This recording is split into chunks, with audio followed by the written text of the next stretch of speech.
and history. This is Ek Bharat Shresth Bharat in action. This love and respect for each other is the basis of our unity. I appeal to the youth graduating here to especially focus on encouraging unity. Friends, today I am in a region which has seen the power of Nari Shakti.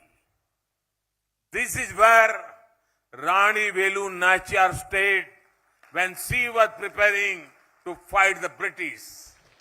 I see young women graduating here as the biggest change makers. You will help rural women succeed. Their success is the nation's success. Friends, at a time when the world faces the worst crisis in a century, India has been a bright spot. Be it the world's largest vaccine drive, food security for the poorest, or being the world's growth engine, India has shown what it is made of. The world expects India to do great things because India's future is in the hands of a can-do generation of youth. Youth who not only accept challenges but also enjoy them.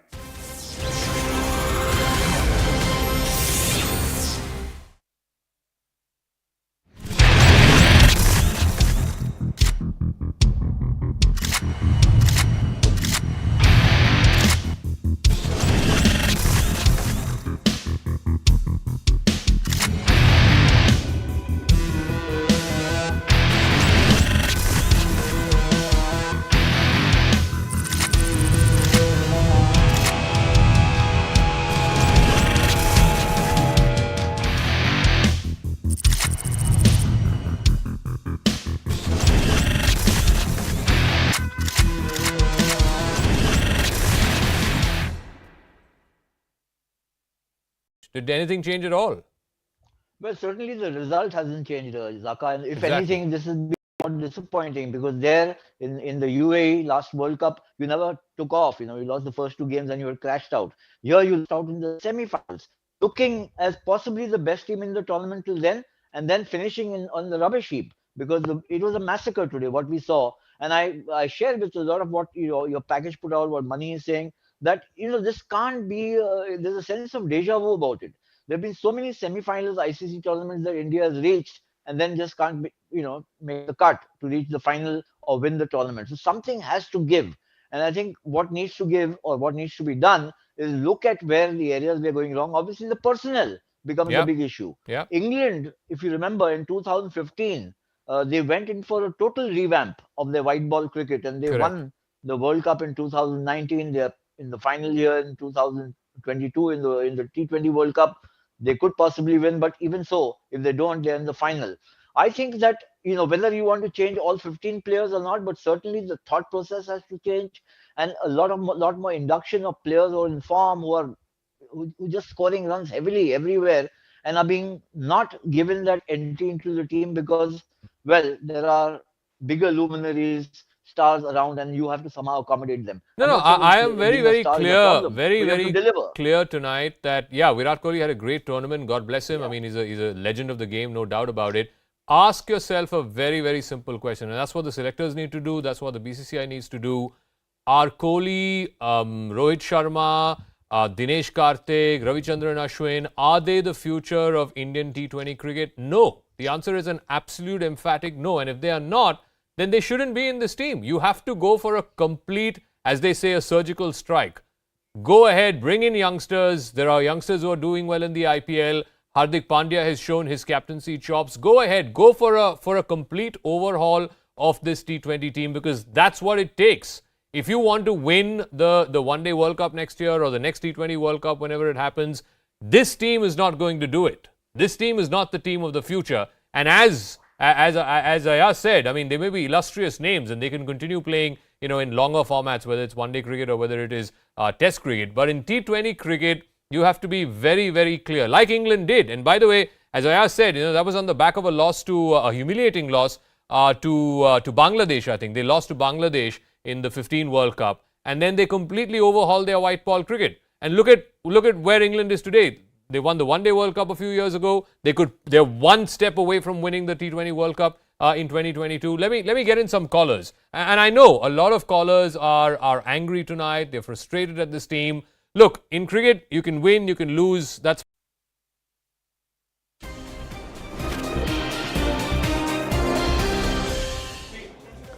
Namaste, you're on The Nation at 5. I'm Anand Narsimhan and coming to you live from the newsroom here at CNN News 18. First up, the spotlight turned towards Punjab, where the problems are manifold.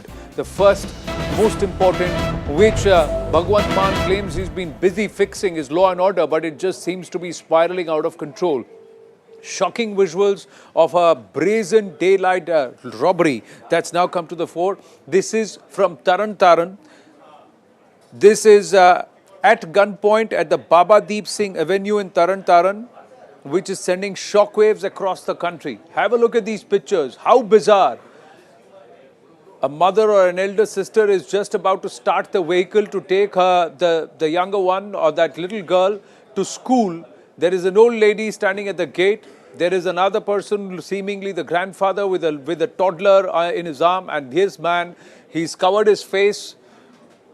He's got some pointed knife or a gun in his hand, and he is pushing the other lady down and snatching the chain and earrings from her, snatching the chain from her neck, earrings from her ears, pushing her down the ground. He even turns and slaps this young girl who's just coming to the rescue of this lady. And then just coolly walks away, doesn't even bother to run. He just coolly walks away, pocketing the chain, the necklace, the earrings, whatever he snatched from the person of that lady who's on the floor. He's pushed her off the scooter, he's forced her down, and even as the little girl is trying to pull this thug away, he turns and slaps her. Second time as she moves forward, he turns around and slaps her. The old man with the little infant and does not even know. He's so shocked to see what's going on. This is early morning. These are pictures coming in. Chaman Palania with us. Chaman, ये CCTV में कैद हुए हैं. वो lady कौन थी और क्या इस गुंडे को पुलिस ने पकड़ा है? ये कहाँ पे हुआ ये? जी अनंत, देखिए ये पंजाब के तरन तारण की घटना है और ये पिछले कल की घटना थी। और जब ये महिला अपनी लड़की को जो स्कूल छोड़ने के लिए जा रही थी, घर से बाहर निकली, तो जैसे ही वो घर से बाहर निकली और अपनी स्कूटी पे जो था वो अपनी लड़की को स्कूल छोड़ने जा रही थी, तभी एक जो नकाबपोश जो गुंडा था वो उनके घर के बाहर आया और उसने गन पॉइंट पर जो है वो उस लेडीज को जो था उसकी कानों की बालियां और उसके जो लॉकेट था वो छीनकर जो है वो भागने में कामयाब रहा। लेकिन जो उस लड़की जो महिला की जो लड़की थी छोटी, उसने एक दिलेरी का काम इसमें ये दिखाया कि जैसे ही वो उसकी मदर को बंदूक की नोक पर जो छीना झपटी कर रहा था, तो उसने उसको पीछे से पकड़ा और उस लड़की को उस जो वहां पर जो लुटेरा था उसने धक्का मारा और वो नीचे रोड पर गिर गई।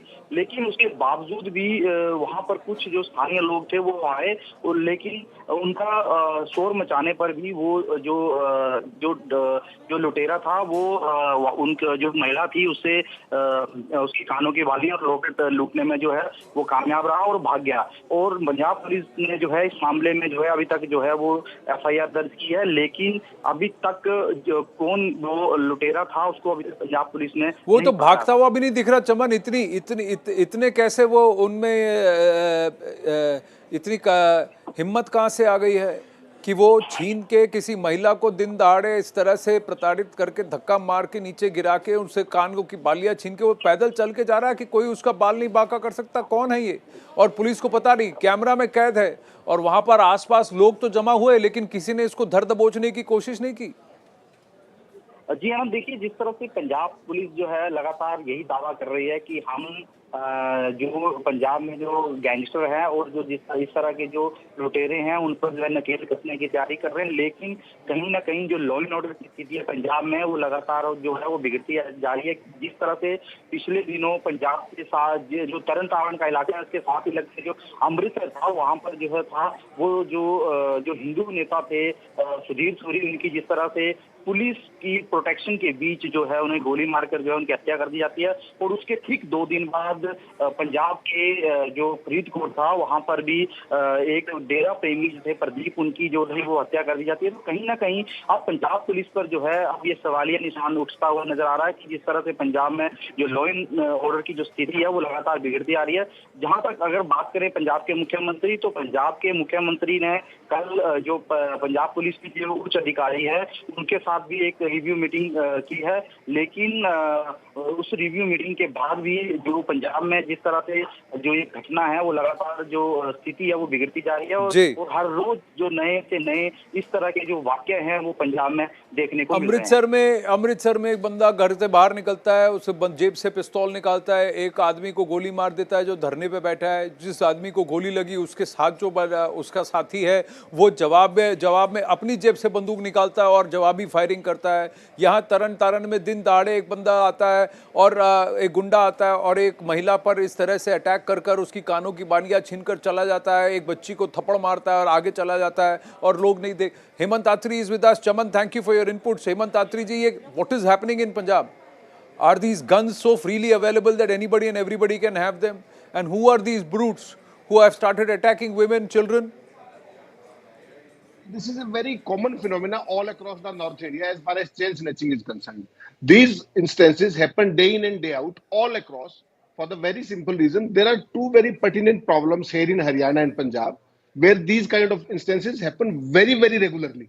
3 to 4 instances in every city on an average. The reason being, first reason being unemployment and second thing being narcotics. So these youngsters who are getting involved into all this, basically they don't have any fear of state police, whether it is in Haryana or Punjab or for that matter in any part in this particular area. Reason is, these people are drug addicts. They want easy money by doing such kind of things. Every city if you find in Haryana and Punjab, these are very, very routine things. And Punjab police has to come very hard on it. Otherwise, women are really unsafe. They just can't afford going outside from their houses. And this is not only limited to women. Tarn instance particularly relates to only women. But these kind of instances are happening all across. You are going in your car, you have parked it somewhere, somebody takes away your laptop or cash or mobile from your vehicle once it is parked. It's very routine. The reason here is the unemployment as well as drug addiction. And police has to understand. Now you will ask me, Anandji, why these people are not been tracked or whatever. For the very simple reason, these drug addicts, Punjab police or Haryana police, they are very scared of them. Once you arrest them, they become restless for drugs. Punjab or state police, any state police can't provide them drugs. So they basically get away with, with some kind of leniency on the police forces. No, but there has to be some fear that has to be struck. The fact is, A, that you've got to ensure that the drugs are not available and the drugs are moved out of the streets, so they don't get access to the drugs. 2, there have to be 1 or 2 cases when the counter action is so severe that it strikes fear among these people that they will not threaten and harm gullible innocent citizens, Hemanji, because this cannot be allowed. This happens only when इनको किसी का डर नहीं है और इनके पास इस तरह से बंदूकें कहाँ से? आप कह रहे हैं कि ड्रग्स के लिए लोग चोरी चकारी कर रहे हैं, लेकिन इनके पास बंदूकें कहाँ से आ रही हैं? फिर बंदूक खरीदने के पैसे कैसे आ गए? और are these arms so freely available? Anand ji, these people, what they are doing to nowadays, they don't have any fear of police in Haryana or Punjab or for that matter in any area pertaining to North India. You can see what happened yesterday once this Dera Premi was killed. 3 shooters have been arrested. All 3 belong to Haryana. And you will be shocked and stunned to know that 2 of them are minors. 2 of them are minors. So what terrorist organizations are doing nowadays, that is something very scary. For the simple reason, they catch them young. Because it's very easy to lure them. To lure them with money. To lure them with sophisticated weapons. To lure them into the world of crime. You will have a big name. Yesterday, whatever happened in Punjab, that was Right. something, beyond any imagination. Rinda Right. sitting in Pakistan has collaborated with Goldie Barad in Canada, and that's how this murder was, there in sorry, yesterday there, Dera Premi was killed. How come? Right. This person, this whole saga of sacrileges that started way back in 2015. 7 people have been killed in sacrileges. And the result, final result is cases are still going on. If sacrilege is such a sensitive issue, can't the state police, can't the state government ensure that these decisions are taken within a limited time framework? They can be put into fast track courts. Anyway, just to get out of this kind of radicalization and give them some excuse that justice has not been done, Punjab police as well as the state government has to be sensitive. They have to understand the new nuance of it. Right. 2015, this thing happened, the sacrilege instance happens, and case is still going on.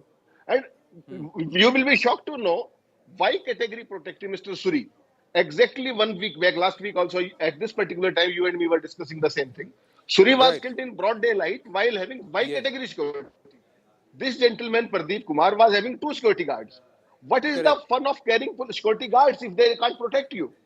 Punjab police, being such a professional force which fought with terrorists for a decade, what has happened to them? Simple reason is, first is lack of leadership. Two, number two, which is even more serious, basically state government has to have a willpower to get rid of this kind of crime. They are not getting involved into it with the utmost sensitivity that is required. The kind of weaponry that is being given to them, the kind of open things are happening every day in day out. Murders are there.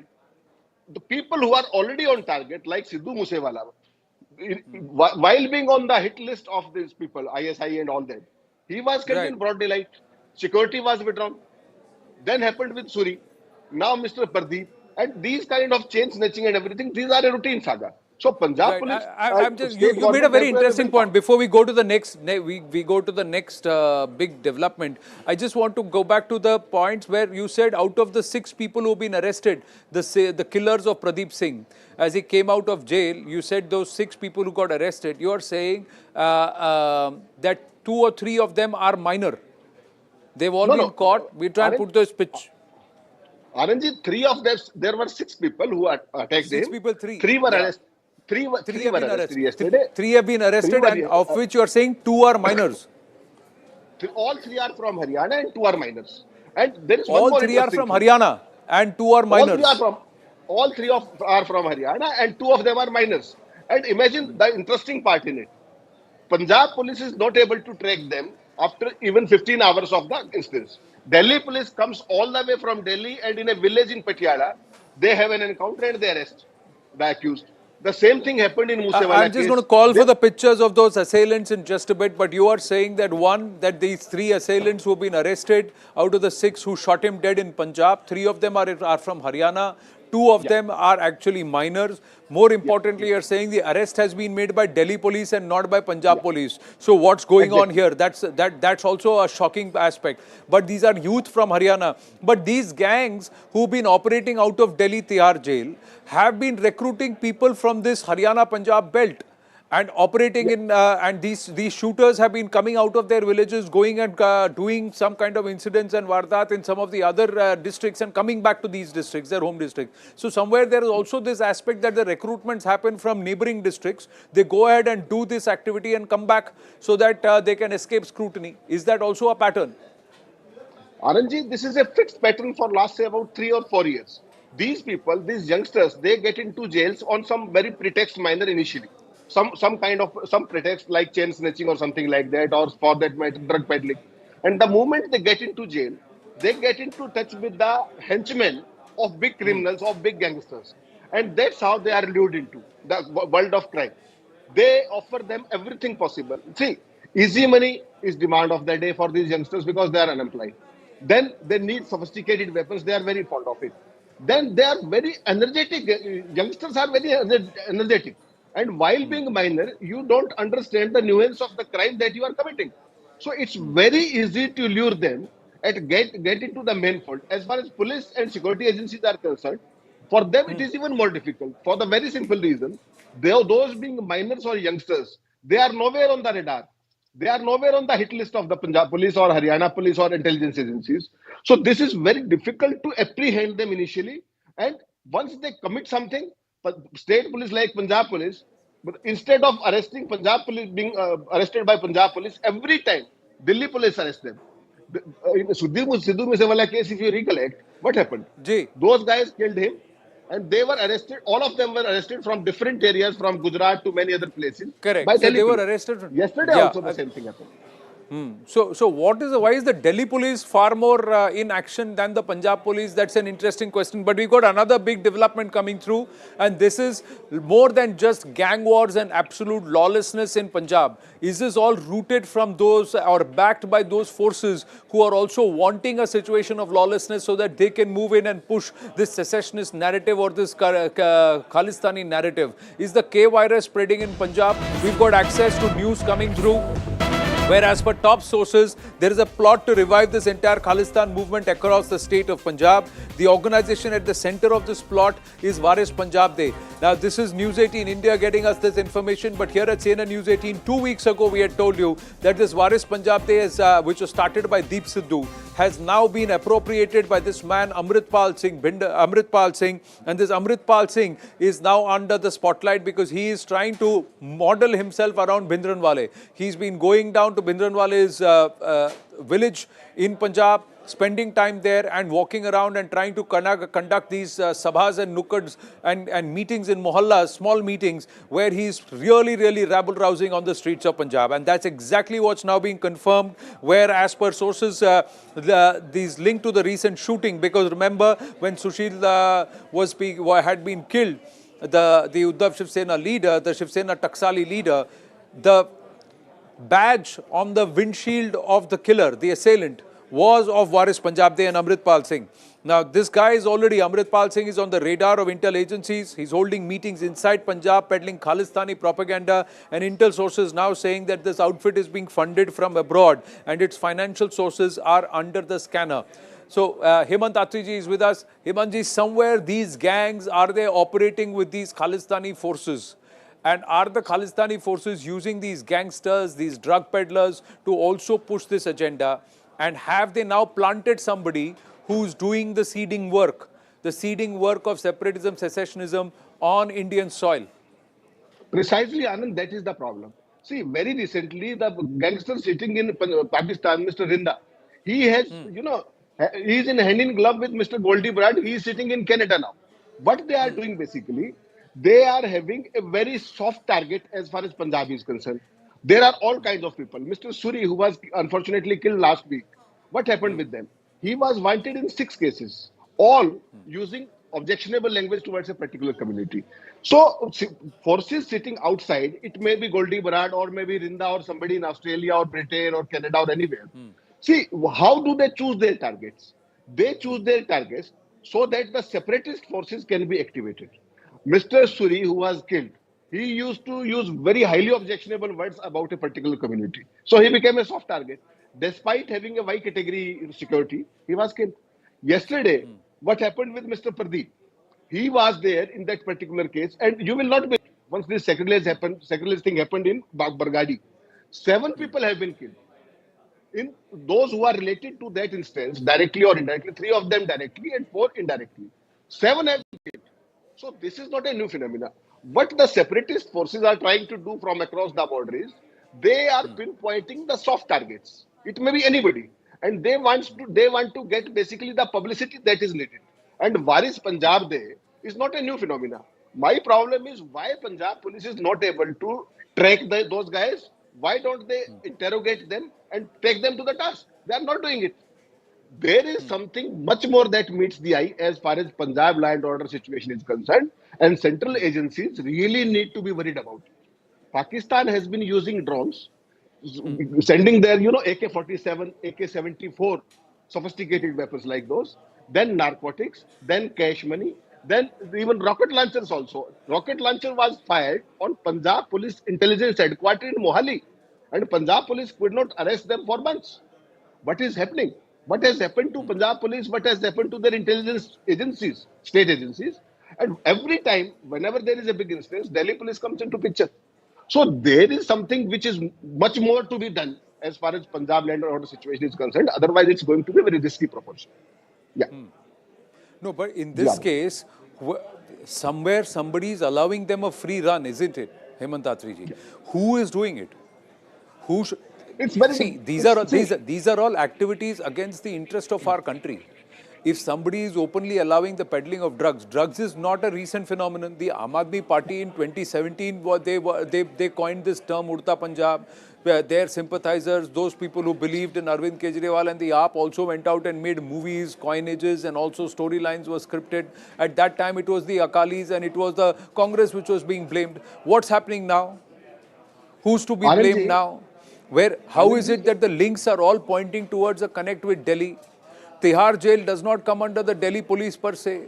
The jail authorities, there are 3 layers of security, but the administration lies with somebody else.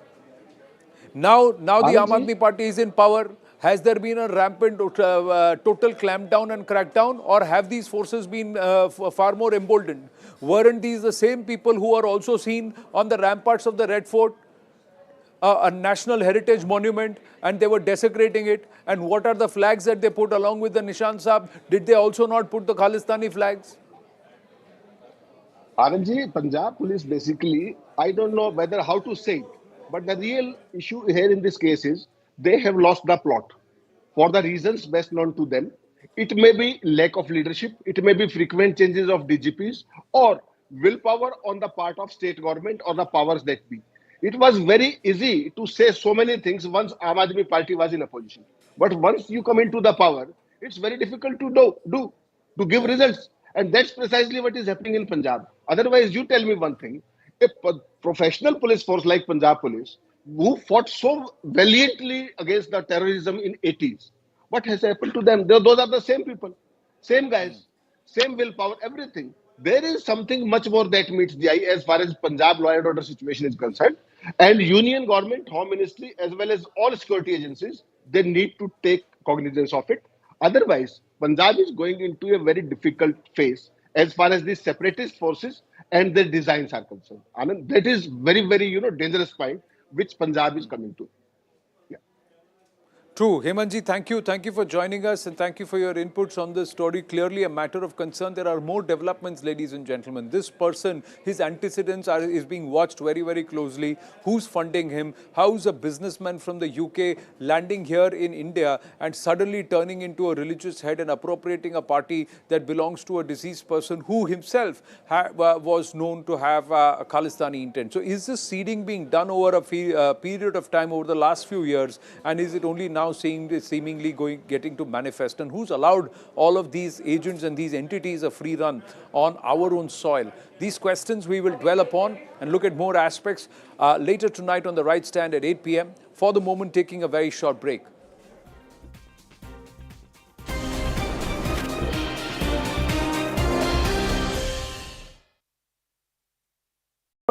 அவங்களெல்லாம் பாதிக்க வைக்கணும்னு என்னோட மனசுல ஒரு நாள் ஒரு துளி கூட எண்ணம் கிடையாதுங்க. இது அவங்களோட பர்சனல் விஷயம் இல்லையா, அது நம்ம பேசக்கூடாது இல்லைங்களா? Okay okay. உங்க கூட மற்ற 6 பேர் இப்போ ரிலீஸ் ஆயிருக்காங்க. அவங்க கிட்ட என்ன சொல்ல விரும்புவீங்க நீங்க? 6 பேருக்கும் வாழ்த்துக்கள் சொல்லணும். அதுல ஒருத்தர் எங்க வீட்டுக்காரர் இல்லையா, எவ்வளவு சந்தோஷமா இருக்கு எனக்கு. பாவம் எங்க வீட்டுக்காரர் 20 வயசுல உள்ள வந்த, அதனால இன்னைக்கு அவரோட விடுதலை ரொம்ப ரொம்ப சந்தோஷமா பார்க்கிறேன். அவர் போய் அவங்க குடும்பத்தோட இருக்கணும். இந்த கடந்த ஒரு 30 ஆண்டு காலமாக உங்க குடும்பத்தினர் அவங்க என்னெல்லாம் தவிச்சிருக்காங்க, அதை பத்தி கொஞ்சம் சொல்லுங்க. எல்லா விதத்திலயுமே தவிப்பு தாங்க. அவங்க எல்லாம் வீடு கொடுக்காம நிறைய கஷ்டப்பட்டு இருக்காங்க. வீடு வீடா மாறி இருக்கிறாங்க. அவங்க வீடு இல்லாம வாசல் இல்லாம இன்னைக்கும் நாங்க பிளாட்ஃபார்ம்ல நிக்கிற அளவுக்கு தான் நிக்கிறோம். இந்த வழக்கு காரணமா செய்யாத தவறுக்காக ஒரு 32 வருஷம் போராட்டம். இதெல்லாம் என்ன பண்றது, நம்மளுக்கு பேக்ரவுண்ட் இல்லாம இருந்துச்சு. அதனால நம்ம இதுல ஈஸியா மாட்ட முடிஞ்சிச்சு நம்மள. சோ இன்னைக்கு நல்லது நினைச்சது. இன்னைக்கு கோவாய் ஐயாவுக்கும் நாகரத்ன அம்மாவுக்கும் நான் ரொம்ப ரொம்ப ரொம்ப நன்றி சொல்லணும். அவங்க யாரு? அவங்க 2 பேரும் ஜட்ஜஸ். Okay. இந்த கேஸ்ல இருக்க ஜட்ஜஸ் Okay. இல்லையா, அவங்களுக்கும் அவருக்கு நாகேஸ்வர ராவ் ஐயாவுக்கு, ரமணா ஐயாவுக்கு, லலித் ஐயாவுக்கு, சந்திரசூட் ஐயாவுக்கு எல்லாருக்கும் நான் ரொம்ப நன்றி கடன் பட்டிருக்கேன். இதுல சதாசிவன் ஐயா தான் ஃபர்ஸ்ட். இன்றைய விதிக்கு பிறகு வந்து உங்களை வந்து அந்த தீவிரவாதின்ற அந்த முத்திரை குத்துனாங்க, அது வந்து இன்னையோட அழிஞ்சு போடுன்னு நினைக்கிறீங்களா? அது அழிஞ்சு போனாலும் அழியாத்தாலும் நான் வந்து தீவிரவாதி இல்லைன்னு எனக்கு தெரியும் இல்லைங்களா. என்னுடைய மனசாட்சி என்ன சொல்லுதோ அதுதானே முக்கியம். சொல்லுங்க பாப்போம், யார் வேணா என்ன வேணா பேசிக்கிட்டு, எனக்கு அதை பத்தி கவலையே கிடையாதுங்க. சரிங்க, பேசி முடிச்சுட்டு நான் இன்னொரு கால் வருதா? ஓகே. உச்சநீதிமன்றம் வந்து உங்களுக்கு இப்போ ரிலீஸ் பண்ணியிருக்காங்க ப்ரீமெச்சூரா. அதை பற்றி உங்களுடைய ரியாக்ஷன் சொல்லுங்க. ரொம்ப மகிழ்ச்சி. 6 பேரும் வெளியில வந்ததுதான் ரொம்ப ரொம்ப சந்தோஷம். மற்றபடி 32 வருஷம் முடிச்சிட்டோம் ஜெயிலுக்குள்ள. நாங்க என்ன சந்தோஷம் இருக்க முடியும் எங்க வாழ்க்கையில இதுக்கு மேல? இவர் பேரறிவாளன் ரிலீஸ் ஆனப்போ உங்களுக்கு ஒரு நம்பிக்கை வந்ததா, ஒரு ஹோப் இருந்ததா உங்களுக்கும் இதே மாதிரி ஆவுண்டு? நிச்சயமா இருந்தது. ஏன்னா எனக்கு வந்து பேரறிவாளனோட குறைச்சலான செக்ஷன்ஸ் எனக்கு வந்து 302ம் 120பியும் தான் என்னோட செக்ஷன்ஸ். ஆனா வந்து அவங்களுக்கு வயர்லெஸ் ஆக்ட் அது இதுன்றது எனக்கு எந்த சென்ட்ரல் கவர்மெண்ட் ஆக்டும் கிடையாது, சென்ட்ரல் ஆக்டும் எனக்கு கிடையாது. வெறும் இந்த 302 கேஸ் தான். அதுவும் நான் செய்யாத கொலைக்கு 17 பேரை நான் கொலை பண்ணுன்ற மாதிரி எனக்கு ஒரு கெட்ட பேர் இதுல. மற்றபடி எனக்கும் இந்த கொலைக்கும் எந்த சம்பந்தமும் கிடையாதுங்க. நீங்க வந்து என்ன சொல்ல விரும்புவீங்க? நீங்க சொன்னீங்க 32 வருஷமா நீங்க தவிச்சிட்டு இருந்தீங்க இந்த ஒரு தண்டனையினால.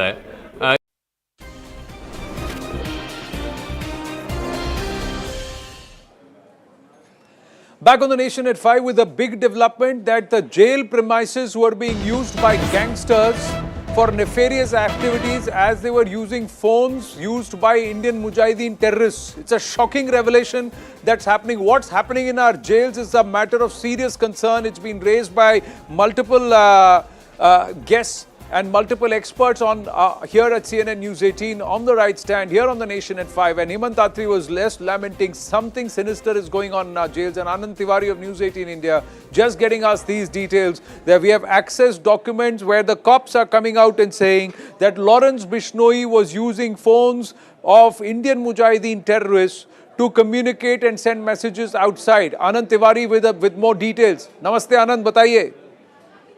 जी देखिए, बिल्कुल आनंद, दिल्ली पुलिस की स्पेशल सेल ने एक बड़ा इन्वेस्टिगेशन किया है। उसने मार्च के महीने में एक फोन इंटरसेप्ट किया और जब इस फोन की तह तक गए तो ये फोन तिहाड़ जेल के अंदर इस्तेमाल हो रहा था और ये फोन इंडियन मुजाहिदीन के एक खुकार टेररिस्ट का था।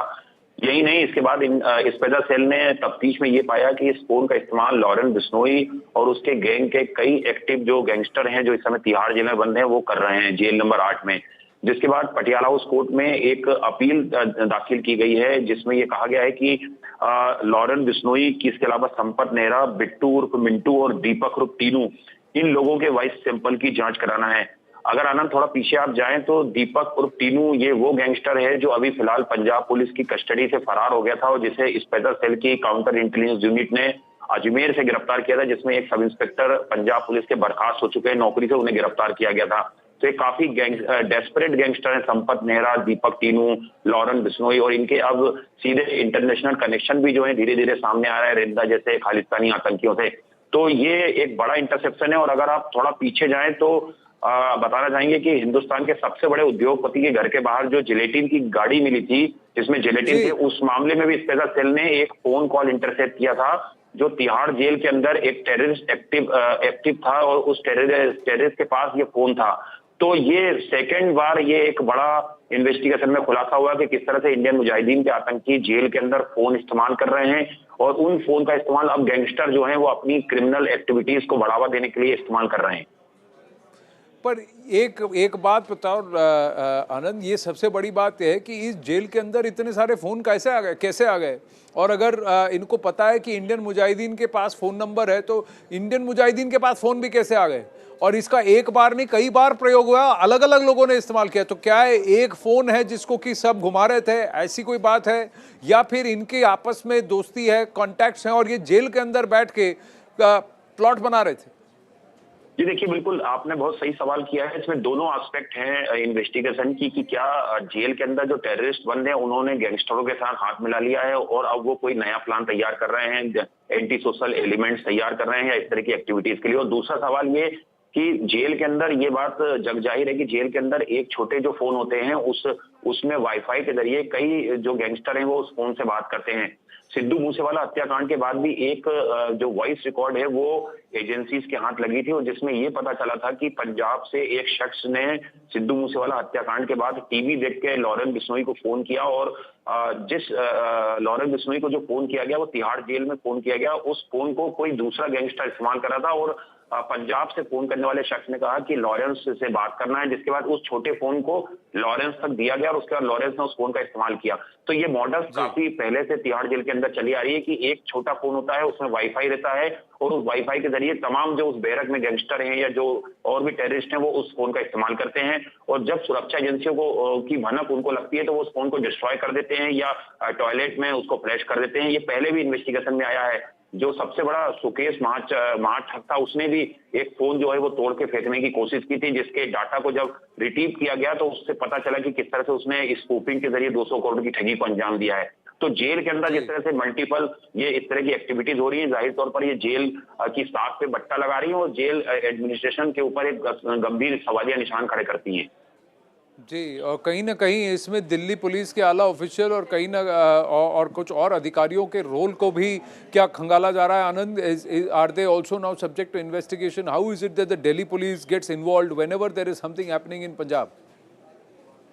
जी देखिए, दिल्ली पुलिस ने तो पूरा केस क्रैकडाउन किया है। दिल्ली पुलिस क्योंकि स्पेशल सेल एक काफी एलीट यूनिट है और वो टेरर एक्टिविटीज पर नजर रखती है और इंडियन मुजाहिदीन की कमर तोड़ने में स्पेशल सेल की काफी महत्वपूर्ण भूमिका थी। जितने भी हार्डकोर टेररिस्ट थे उन्हें गिरफ्तार किया गया था, चाहे नेपाल से या हिंदुस्तान के अलग अलग जगहों से। और अभी भी तिहाड़ जेल के अंदर इंडियन मुजाहिदीन के कई पुकार जो टेररिस्ट है वो बंद हैं, कुछ बेंगलोर की जेल में बंद हैं साउथ इंडिया की। तो अगर इंडियन मुजाहिदीन के टेररिस्ट फोन का इस्तेमाल कर रहे हैं तो जाहिर तौर पर जो जेल प्रशासन है उसके ऊपर गंभीर सवाल खड़े होते हैं, क्योंकि जेल प्रशासन के स्टाफ की मिली भगत के बिना ये संभव नहीं है कि कोई टेररिस्ट या कोई गैंगस्टर अंदर जेल में फोन इस्तेमाल कर सके। जी, धन्यवाद आनंद आपके अपडेट्स के लिए।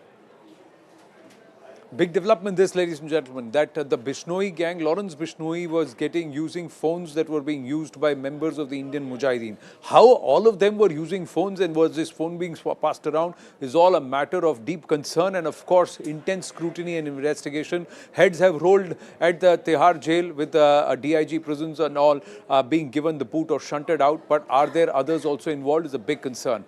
We shift focus, let's move to politics and also a significant event that took place in Karnataka today with the Prime Minister present in Bengaluru, where Prime Minister Narendra Modi's visit to Bengaluru was packed with events. He flagged off the first Vande Bharat Express in south of our country, and in a massive tribute to the founder of the city, the Nadaprabhu Kempegowda, a 108-foot statue was unveiled near the Kempegowda International Airport. Now, another big-ticket event was the inauguration of Terminal 2 of the Kempegowda Airport, which should be fully functional by January 2023. The BJP is aiming for the Prime Minister's visit as the soft launch of the party's campaign for the Assembly elections slated next year. But even as the Prime Minister was making these launches and unveiling the massive statue of Shri Kempegowda, well, the Congress taking pot shots and questioning and trying to corner the ruling BJP disposition under Mr. Bommai on corruption. Let's listen into what the Prime Minister had to say. Karnataka को पहली made in India Vande Bharat train मिली। ये train Chennai, देश की startup capital Bengaluru और धरोहरों के शहर मैसूरू को आपस में जोड़ती है। ये नाड़ प्रभु केम्पे गौड़ा जी की 108 फीट की प्रतिमा के अनावरण और उनके जलाभिषेक का भी अवसर मिला। नाड़ प्रभु केम्पे गौड़ा की ये विशाल प्रतिमा हमें भविष्य के बेंगलुरु, भविष्य के भारत के लिए निरंतर समर्पित भाव से मेहनत करने की प्रेरणा देगी। Mohan Vishwa of the BJP and Lokesh Jindal of the Congress party with us at this point. Namaste, gentlemen. Mohan Vishwa ji, the Congress taking pot shots, saying what about the 40%?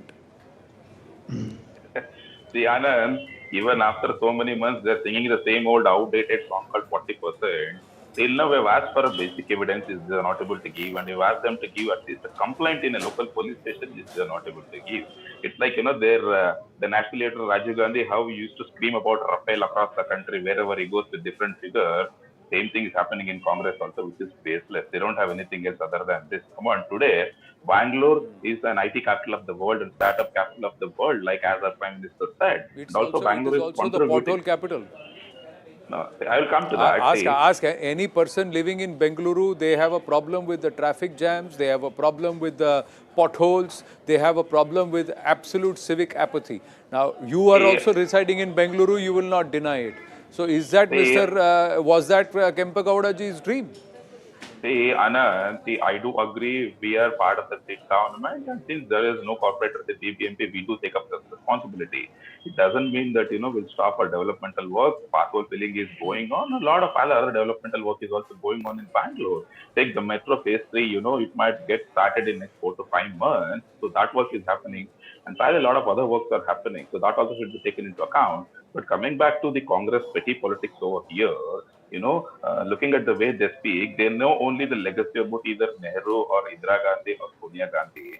They never respected actual freedom fighters or the rulers like Kempegowda or the Vallabhbhai Patel. They say the Congress has put it on Twitter. The Congress said Kempegowda International Airport was named by the Congress party. Lokesh Jindal. Anand. Yes, certainly. If you talk about the Kempegowda Jayanti, it was the Congress which started it. If you talk about the naming of the airport in the name of Kempegowda ji, this was done by the Congress. It was Congress who started Kempegowda Heritage Area Development. And it was Congress which unveiled the plan of having a statue of Nadaprabhu Kempegowda ji in the airport premises. In fact, during the Congress time period, the land that was allotted to the Bengaluru International Airport Limited was at a giveaway price. Around 2,000 acre of land was given at 6 lakh rupee per acre. And now this particular statue, instead of Bengaluru International Airport Limited, was actually built by the government funds. Now this government, it has the onus so as to build roads, so as to get rid of potholes, give some form of civic amenities, but it is only and only focusing upon marketing, it is only focusing upon taking the due credit of the work that was taken by the Congress. When the Congress does it, it's great, it's service to the country, it's nation, it's fantastic. But if the BJP does the same thing, then it's a marketing gimmick, it's a vote gathering gimmick, it is wrong. So, does it mean that only Congress party can do something about Nadaprabhu Kempegowda? If the BJP does it, it's wrong? When I say that it was the Congress which envisioned it, it means that the Congress in letter, spirit, in its essence, was committed at giving the due respect to Kempegowda ji for all that he has done. So Congress can be committed and Congress does it in letter and spirit. The BJP cannot do it, or the BJP will not do it. No, what the BJP did was simply coming and unveiling the statue. The entire work was done by the Congress. It only came and take the entire credit that everything was done by BJP. Now look at the government's apathy towards the masses that are suffering because of the just now you said that the government has built it. Now for the last how many years has the government been, and if the government has built it, be it Congress or be it the BJP, how does it matter? Because the government is run by the people and it's the taxpayers' money that's been used. So why should one of you or the other appropriate it? And Lokeshji, why is this jealousy? Is the Congress party jealous, or is the Congress party saying that only we have the right to appropriate and build? It is painful to see the state of affairs that are there under the regime of Bomai Sahab. We see every person, even their own corporator, committed suicide because of the constant bribery that was being demanded from him. Everywhere there is rampant corruption in the state. None of the in They are Bengaluru, challenging you to right from prove it in the municipal court of law. They are corporation, challenging right you from to the road, file an official everywhere, comment. there is They actually a the BJP maladministration. just now on the What the show, government is the aiming at BJP only just now on the market. show said that if there is corruption, file a complaint and let's take it. Let's take the matter to the due conclusion if there is indeed corruption. But entire one minute, Mohan Anand, Krishna ji, the other aspect is that it's also about a matter of public perception. If the people don't see work happening, if the people have potholes when they are taking out their vehicles, and if they don't, if the footpaths are absent when they are going out for a walk, and if the streets are flooded even when nature decides to sneeze on Bengaluru, then we have a serious problem. Then all your claims of development, all your claims of transparency and clean governance does not find purchase. You would appreciate that.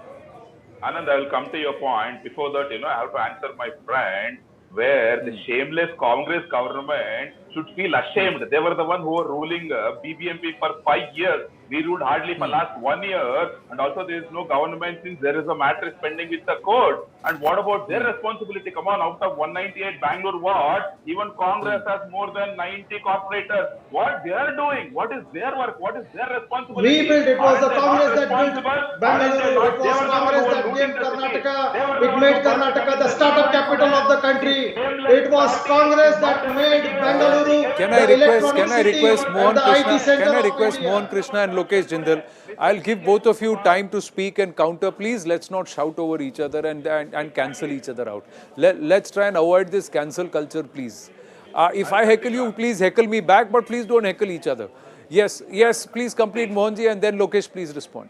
See, Anand, who is speaking about corruption today? Mr. D.K. Shivkumar, who went to Tihar jail for 3 months, and he is speaking about corruption today, who has looted the state and who is able to issue tender, the solar panel tender in just 7 to 8 seconds, Mohanji, which we are investigating today. And he is speaking about corruption. And his own party MLA, Mr. Ramesh Kumar, said their own party members have made money for 3 generations. Who is speaking about corruption today? The most shameless corrupt party is speaking about corruption today.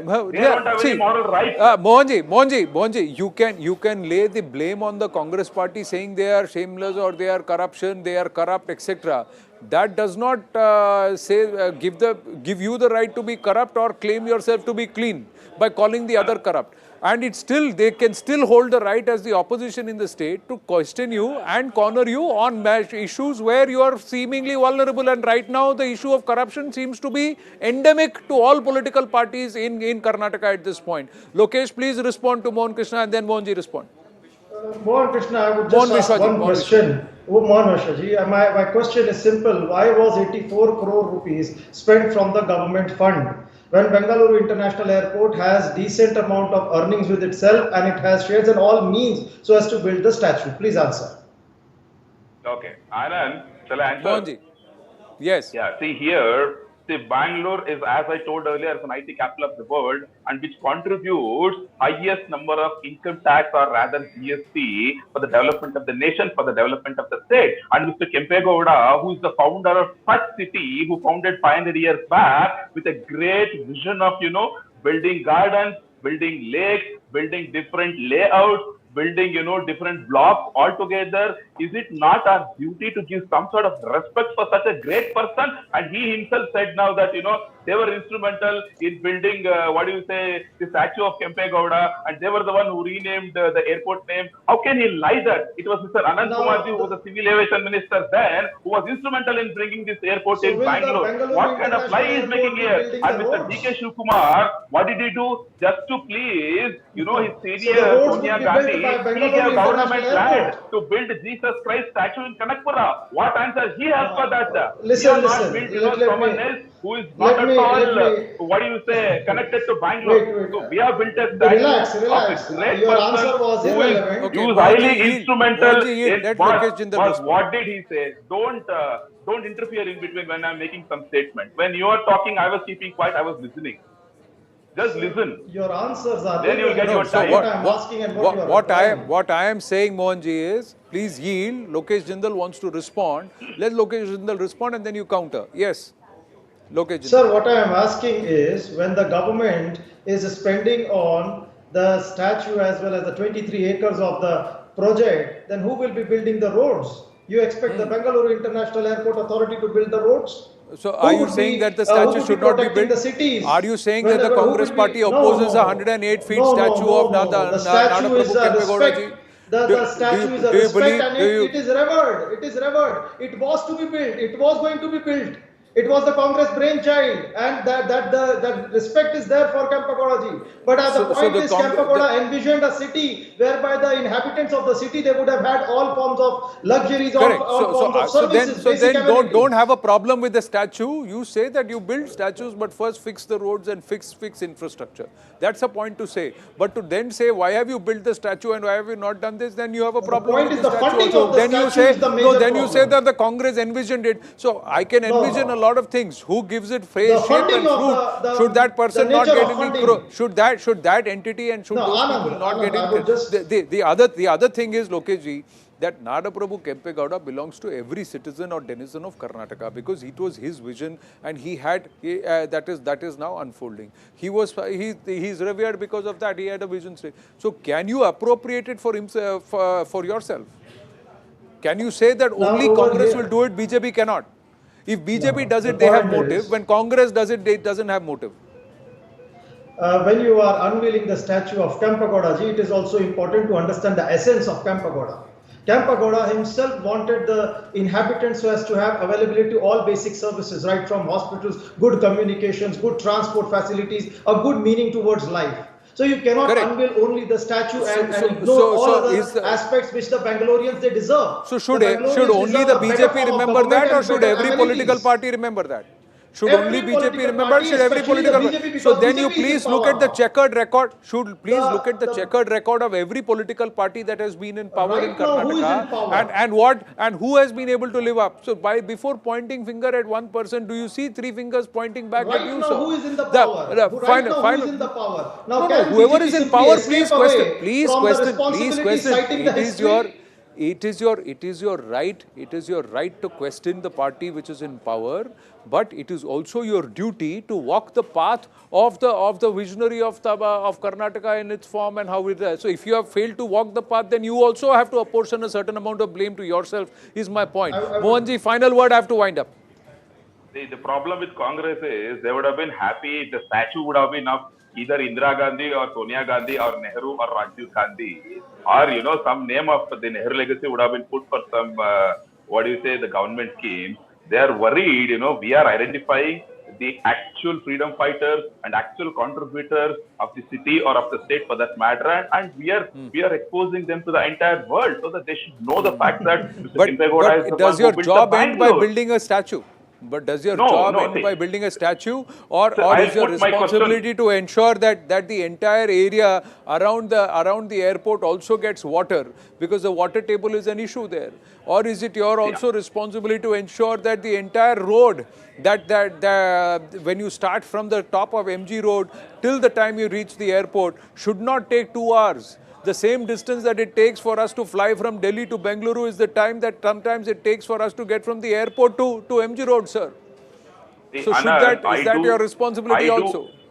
I do agree with you, and we being in the ruling party, we take up 100% responsibility. I'll put my questions other way around. So Bangalore has 14 assembly constituencies, okay? Out of 28 assembly constituencies, out of that 14 are non-BJP MLAs, and RCM Mr. Bommai has allocated 6,600 crores under city planning an year back. So each constituency on average got more than 200 crores. What did non-BJP MLAs, or rather I'll put it straight away, the Congress MLAs who have been given 200 crores each to their assembly constituencies did in fixing their constituencies' pathhole or building a basic civic infrastructure? Don't you think even they have a responsibility along with us? These are questions you can ask politically, but civic maintenance, development is everybody's responsibility. Sir, if every citizen, every elected representative has to walk on the path of Kempegowda ji, I hope we all agree on that. If you are not doing it, then you will be held accountable. I thank you both, gentlemen. Thank you for joining us on this short but sharp debate here on the Nation at 5. We're going to take a very, very short break. Stay with us.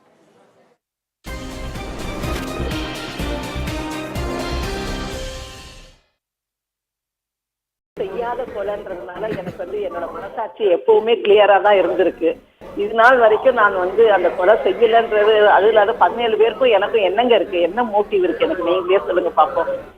யாரையும் கொலை செய்யணுன்ற அவசியம் எனக்கு இல்லவே இல்லை. நான் நல்லா படிச்சிருக்கிறேன், எனக்கு கை கால்லாம் இருக்குது, நல்லா வந்து வேலை செய்யறதுக்கான எல்லா விதமான தகுதியும் எனக்கு இருக்கு. அப்படி இருக்குச்சு நான் எதுக்கு ஒரு கொலையை செய்யணும் அப்படின்னு தான் நான் எப்பவுமே நினைப்பேன். அது மட்டும் இல்லாம அந்த மாதிரியான நினைப்புல தான் நான் வந்து இன்னைக்கு வரைக்கும் உயிரோட இருந்தேன். நான் கண்டிப்பா வெற்றி பெறுவேன்னு எனக்கு தெரியும்.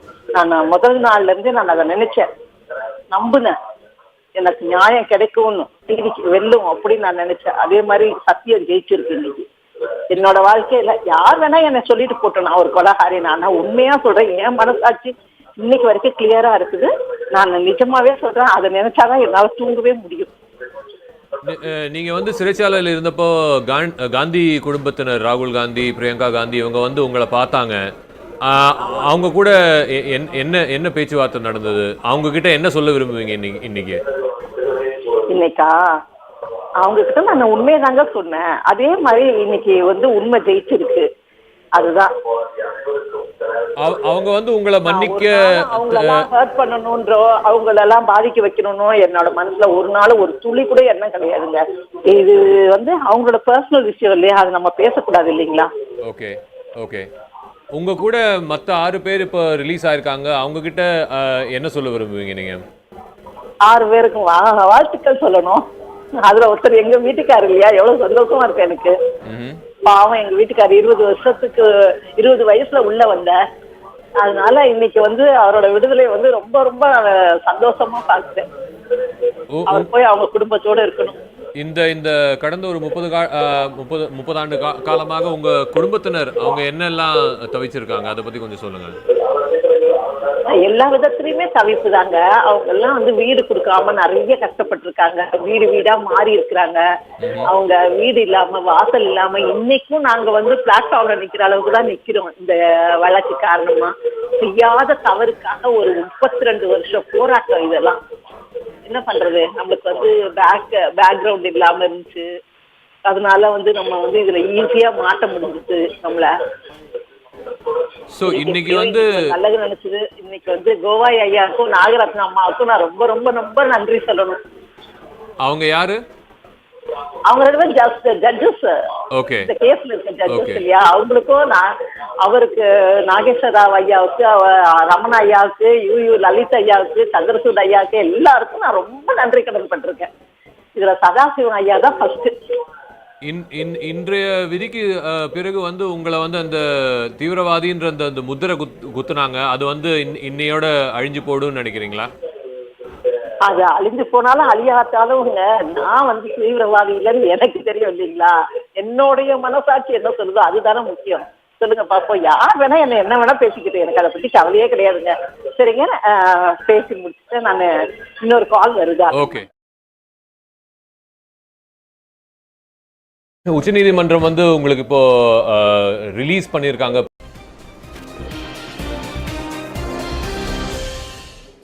Back on the nation at 5 with the latest on the Gyanvapi tussle, the legal tussle.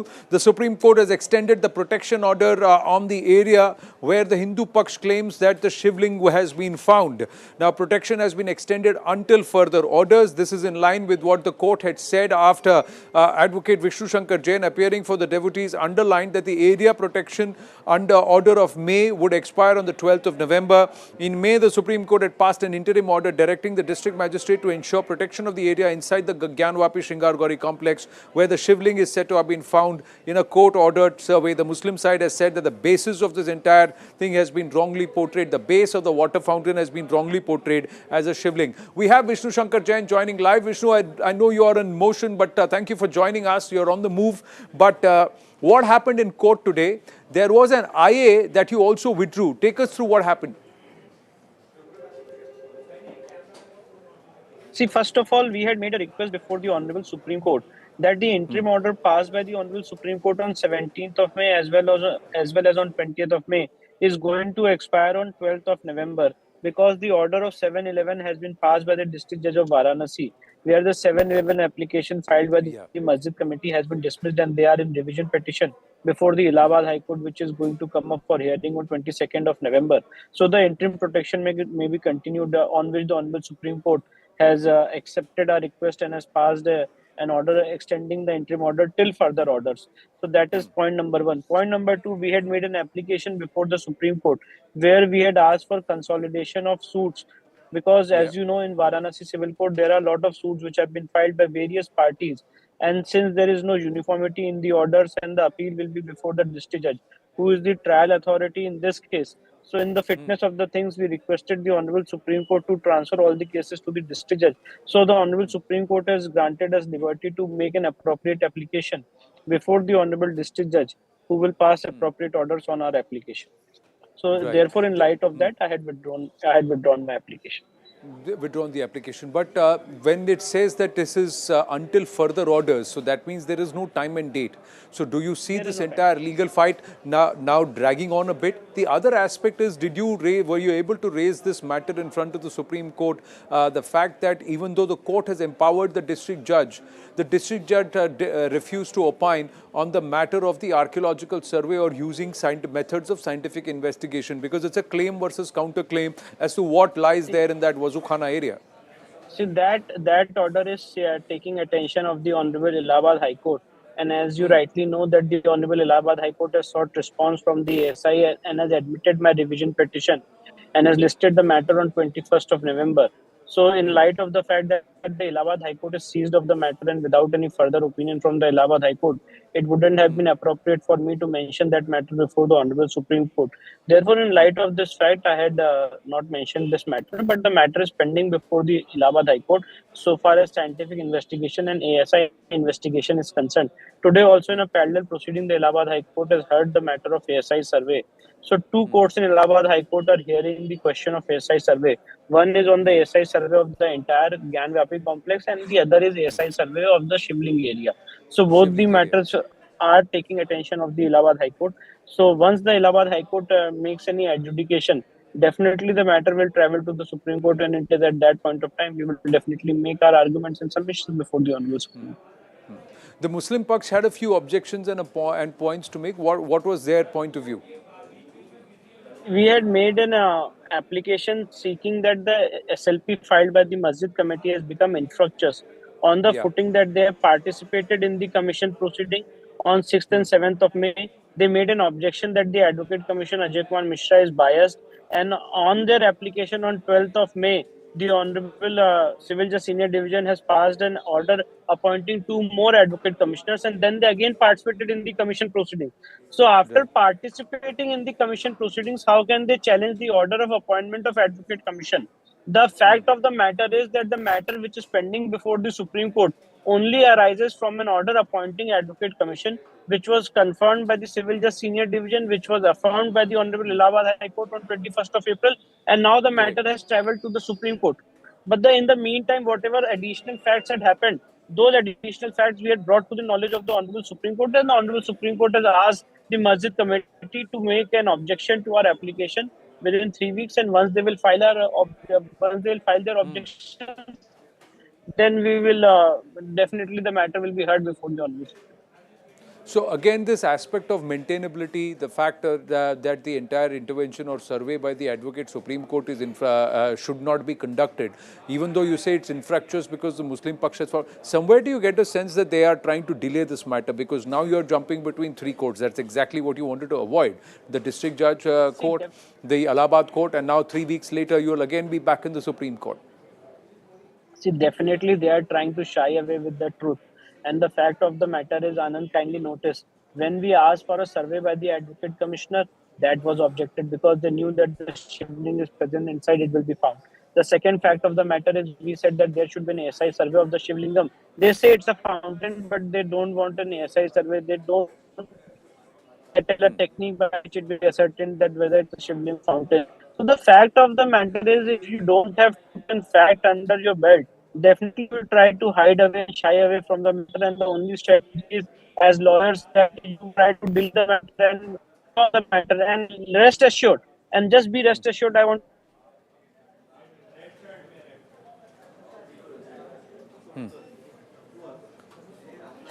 We'll just try and see if we can get Vishnu Shankar Jain back. But even as he was speaking, like I said, he was on the move, ladies and gentlemen, as he connected with us. Yes, he's back. Yes, Vishnu, we lost you there momentarily. Please complete.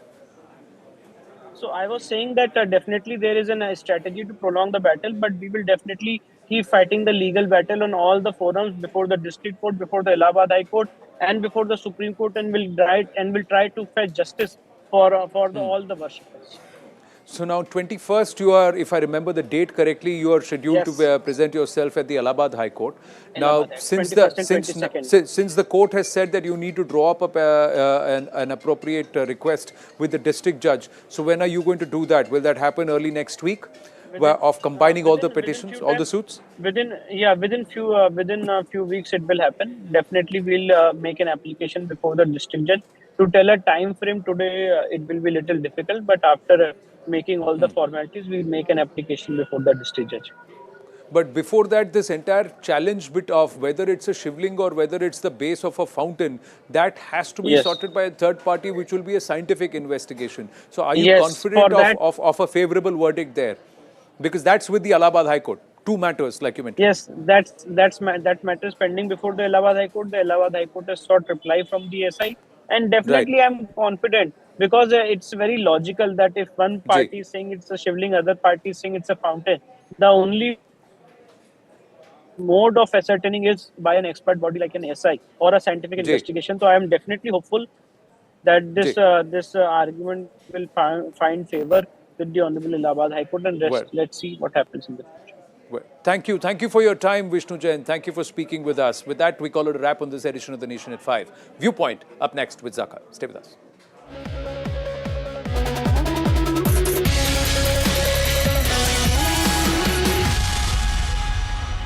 The standoff between the Kerala government and Governor Arif Mohammed Khan is getting sharper, it's getting shriller with each passing day.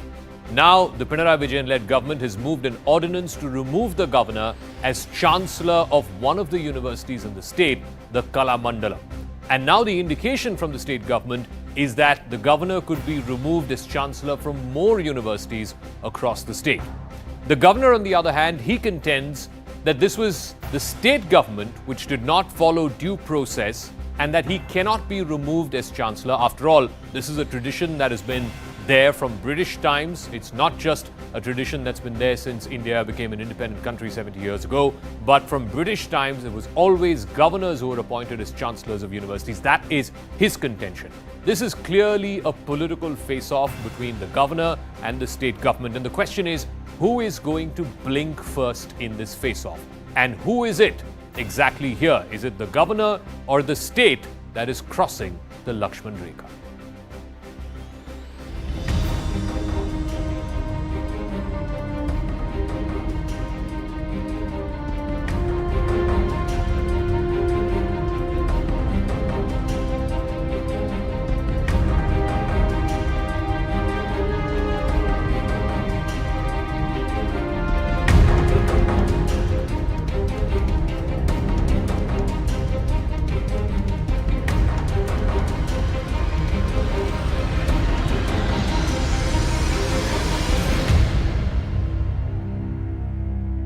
All right, so full panel joining us this evening to talk about this very, very deeply contentious and political issue.